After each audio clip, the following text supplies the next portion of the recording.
My daughter Sherry and Scott are the same age.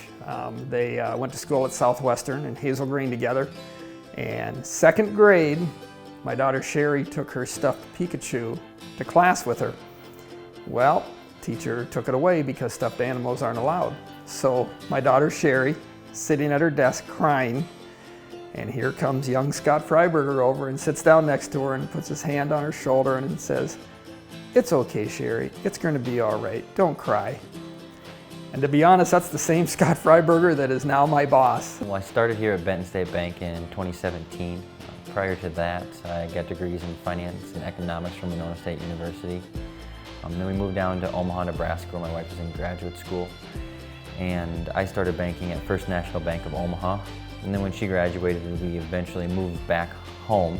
And I started here back at Benton State Bank, which is actually the bank that I grew up banking at. You know, I think it's that vision, you know, that Scott brings with him that's going to take us into the future. Theodore Roosevelt, you know, he did some things behind the scenes that weren't necessarily popular at the time, like protecting of the public lands. You know, it wasn't necessarily a super popular move, but it was the right thing to do at the time. And now we look back at him and everybody thinks he did this great thing with the national parks, the national forest. In the end goal will be better if you've made the right decisions and if you've gone with your heart and gone with your morals on what you truly believe is the right step, you know, and making your decisions based on that.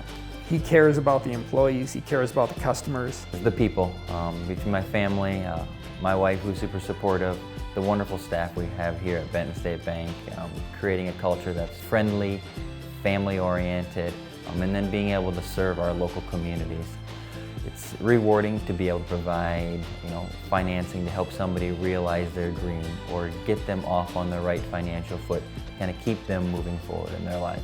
Personal relationships, you know, everything comes back down to that. Listening to people, taking their advice, not always thinking your decisions are the right thing, and then being honest about everything, even when it's your mistake. He's very involved at the St. Joe's Church, where he and his wife and family attend. So I think just being active in your smaller communities and supporting local. You know, we always kind of have this saying, eat local, shop local, bank local. Supporting those local things in your communities go a long way.